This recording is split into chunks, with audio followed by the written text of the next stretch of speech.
Alright मेरे प्यारे दोस्तों, मैं हूं हारिस सुल्तान, एक पाकिस्तानी मुल्ही। जहां जहां पे लोग उर्दू, हिंदी, पंजाबी बोलते और समझते हैं, उन सब के साथ मेरी नेक ख्वाहिशात।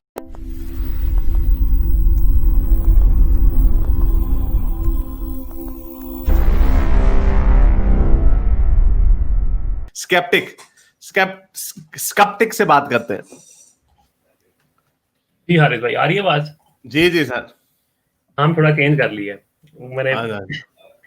अच्छा, एक दो चीजें हाईलाइट करनी थी। पहले तो काफी थोड़ी देर हो गई आपको सुनते हुए, तो काफी मजा आता है। और आज क्योंकि आपने जुम्मे के दिन, जुम्मे के मुबारक दिन पे, तो उसकी मुनासबत से दौरे मोमिनियत में वो बताते हैं कि सूरह कहफ जो है ना, सूरह कहफ वो पढ़नी लाजमी है जुम्मे के दिन ना, तो आपकी जन्नत का वीजा जो है वो गारंटीड है बेसिकली, सूरह कहफ।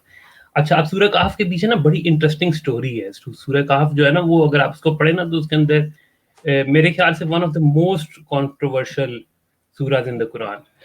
बेसिकली इसके बैकग्राउंड ये है कि जब हजरत मोहम्मद का यानी कि बेसत हुई नबूवत की, तो अब जाहिर है जो मक्के के लोग थे उनके पास तो कोई ऐसी प्रायर एक्सपीरियंस नहीं था प्रॉफिटहुड का। और यानी कि ये जो जुडेयो क्रिश्चियन जो प्रॉफिट्स है उनका कोई एक्सपीरियंस नहीं था।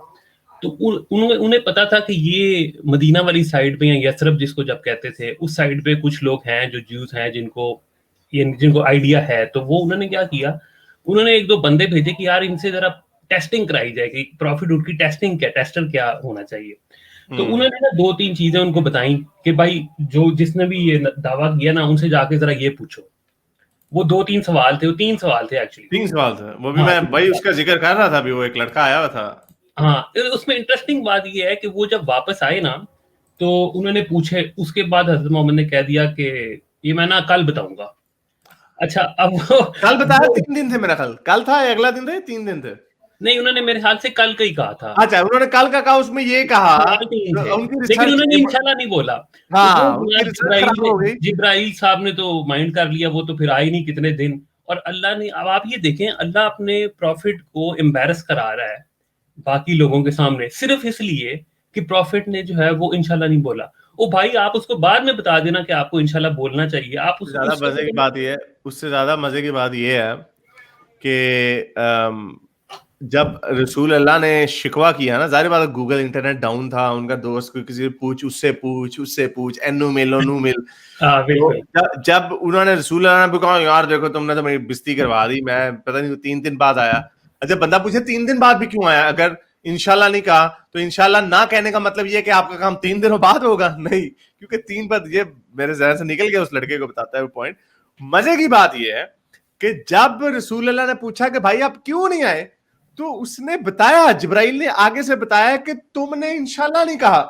तो ये तो इसका मतलब कुरान जो है अल्लाह का वर्ड नहीं है, कुरान के अंदर जिब्राइल के अल्फाज भी हैं। बिल्कुल बिल्कुल बिल्कुल, ये आपकी बात बिल्कुल ठीक है। और ये मैं आजकल पूरा एनालिसिस कर रहा हूं, और ये मल्टीपल पॉइंट्स इन कुरान जिसमें बज़ाहिर ये लगता है कि भाई ये तो कोई और बोल रहा है। जैसे यानी कि मैं थर्ड पर्सन फर्स्ट पर्सन की मैं उसमें इतना समझता हूं, मैं I understand what that means.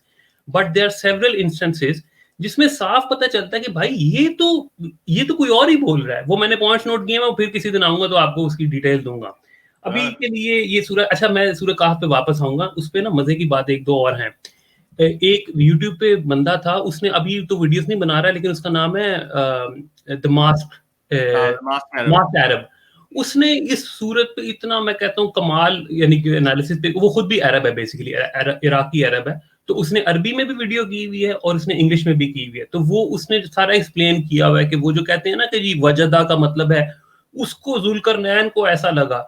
उसने सारा एक्सप्लेन किया कि वो उसको नहीं लग रहा था, वो एक्चुअली। और उसने फिर हमिया का वर्ड भी बताया कि अरब लैंग्वेज कहते हैं जी बड़ी रिच है, बड़ी रिच है। इसमें तो लफ्ज ही नहीं है समंदर को और ओशन के डिफरेंशिएशन के लिए। ये एक ही वर्ड यूज करते हैं, बाहर, यानी कि बड़ी बॉडी ऑफ वाटर के लिए बाहर यूज होता है। और छोटी यानी कि पॉन्ड हो गया या कोई स्प्रिंग हो गया, उसके लिए हमिया यूज होता है। ठीक है, तो वो उसमें हमिया यूज हुआ, विच इज, मैं ये अंडरस्टैंड करता हूँ कि अगर आप सी साइड पे जाएं तो आपको it appears as if the sun is setting in. लेकिन वो जो वर्ड यूज हुआ दैट इज कंप्लीटली डिफरेंट।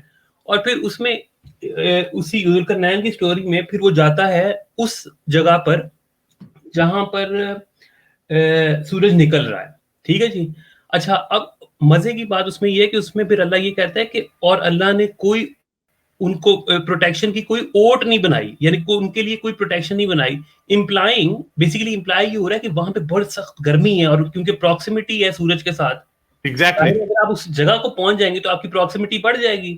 तो वो इसलिए जनाब लोग कहते हैं नहीं नहीं वो तो ऐसे ही उसको लगता है।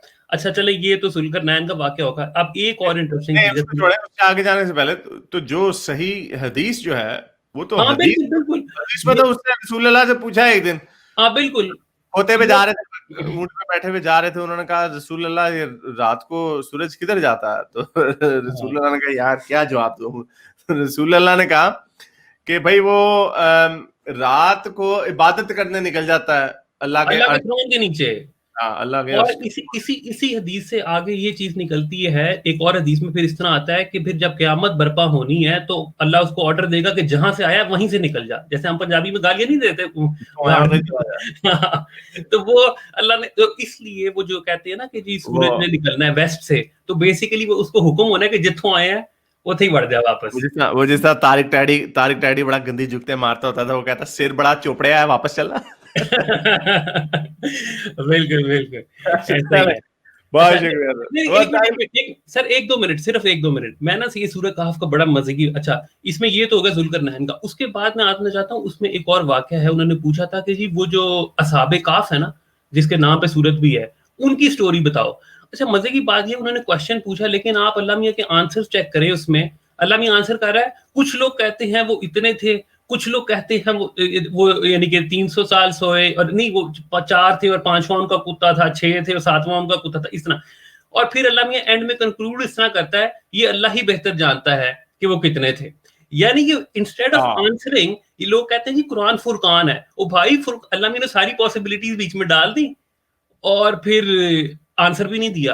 यानी कि ये अजीब सी चीज है ना। मेरा दोस्त था बड़ा चालाक, वो टॉम क्रूज का वो वॉर ऑफ द वर्ल्ड में बड़ा मशहूर वो बड़ा मजे का उसका डायलॉग था। वो कहता है, वो अपनी बेटी के साथ बेसबॉल खेल रहा होता है before the climax of the movie, तो वो अपनी बेटी को कहता है, डकोटा फैनिंग थी उसमें, वो अपनी बेटी को कहता है मुझसे, मैं और मेरा भाई दुनिया का हर इल्म रखते हैं, हर इल्म, तू मुझसे कोई भी सवाल पूछ ले हम तुझे जवाब दे देंगे। तो वो कहती है अच्छा ऑस्ट्रेलिया का कैपिटल कौन सा? तो आगे से टॉम क्रूज कहता है ये वाला सवाल जो है ना मेरे भाई को पता अच्छा ये मैं शेयर कर लूं, ये देखें, ये तो कुरान की हदीस है ना, ये कुरान की आयत है ना, ये तो हदीस नहीं है। इसमें कुरान में क्या लिखा हुआ है कि सूरज अपने मदार में घूमता है, उस जगह पे जाके रुकता है जहां पे उसने रुकना होता है। अब सूरज का क्या मदार है जो रात को रुक जाता है? सूरज का मदार तो बिलियंस ऑफ इयर्स का है, उसको ये दिन रात से कैसे जोड़ते हैं? एग्जैक्टली 200 मिलियन ईयर ओल्ड उसका सूरज का मदार है अराउंड मिल्की वे गैलेक्सी। उसका हमारी जिंदगी से कोई ताल्लुक ही नहीं है, कोई लेना देना ही नहीं है। तो ये जो इसका और जितनी बाकी की डेफिनेशन है, अब ये इसको तोड़ मरोड़ के जितना मर्जी घुसेड़ दें, ये अपनी मर्जी से बोलते हैं। और ये जाहिर सी बात है, इससे साफ जाहिर होता है कि रसूल अल्लाह को पता ही नहीं था। इनके पास ना बेसिकली सिर्फ एक आयत है जिससे ये वो लेते हैं, जो गांधी साहब को भी मैं उस दिन सुन रहा था, लेकिन मैंने उसका भी तोड़ निकाल लिया है। वो बेसिकली, अब आयत का नंबर तो नहीं मुझे याद, लेकिन उस आयत में लिखा हुआ है और ये सब अपने अपने मदार में तैर रहे हैं। उसमें भी वैसे सूरज चांद का ही जिक्र है, लेकिन गांधी साहब उससे दलील ये लेते हैं कि जी तमाम फल्कियात जो है ना वो चल रही हैं। भाई पहले तो आपको ये प्रूव दिन रात से क्या ताल्लुक है? नहीं, लेकिन मैं वही कह रहा ना कि उससे ये सबसे पहले तो आपको ये प्रूव करना, यानी कि जितना मैंने पढ़ा है ना, जितना मुझे समझ आया है कि अर्थ जो है, अर्थ जमीन जो है, वो तो कभी अल्लाह उसको फल्कियात कंसिडर ही नहीं करता, क्योंकि जितनी भी फल्कियात वो चीजें हैं, वो सियारे हैं, वो सितारे हैं जो हमें अपने दुनिया के पर्सपेक्टिव से आसमान में नजर आ रहे हैं। ठीक है, पूरा, यानी कि कैसी इंटरेस्टिंग, ये भी अच्छा आर्गुमेंट है, लेकिन पॉइंट तो फिर वही आ जाता ना कि दिन और रात का सूरज और चांद के मदार से क्या ताल्लुक है? कोई ताल्लुक, मदार यानी कि ऑर्बिट से तो दिन रात का ताल्लुक वैसे ही कोई नहीं है। वो 11 आयत है, ये मैं अक्सर बता चुका हूं, और किसी मोमेंट के पास इसका जवाब नहीं होता, क्योंकि वो मारते हैं, गप मारते हैं, मिल्की वे का ऑर्बिट हो सकता है, देखें सन का अपनी रोटेशन है, जाकिर नायक ने झूठ मारा हुआ when we were in school we always learned that sun is stationary but now everyone knows sun is not stationary, sun is the milky way. तो और सन का छोटा सा because of the tug of the planet छोटा सा orbit भी बनता है, अगेन वो एक तरीके की वॉबल ही है, it has nothing to do उसका किसी इसके दिन और रात से। तो 11 आयात है कि 10 आयात है, सारी आयात में दिन और रात का जिक्र हो रहा है, अल्लाह ने दिन और रात बनाए और सूरज और चांद का मदार रखा। और इसमें एक बता देते कि नहीं, एक आयत बता देते दिन और रात का जिक्र हो रहा है भाई। हाँ, नींद जो है ऐसे घूमती है, ऐसे ऐसे हाँ, ये है दिन रात, बिल्कुल ये है दिन रात। मजे की बात है कि पूरा कुरान पूरा हदीस लिटरेचर आप देख छोड़े, उसमें दुनिया की हरकत का जिक्र ही नहीं है। इसलिए वो जो किताब है ना, वो उनकी वो जो बरेलवियों के अब्बू जी हैं वो हाँ, अच्छा मैंने उनकी किताब भी थोड़ी सी पढ़ी, लेकिन वो इतनी पैथेटिक उसमें आर्गुमेंट थे। उसमें आर्गुमेंट उन्होंने साइंसी आर्गुमेंट ये था कि आप पत्थर को ऊपर फेंके तो वापस अपनी जमीन पे अब उसी जगह पे गिरता है, इसका मतलब है कि दुनिया स्टेशनरी है। ये उन्होंने आर्गुमेंट दिया, साइंसी आर्गुमेंट। Can you imagine?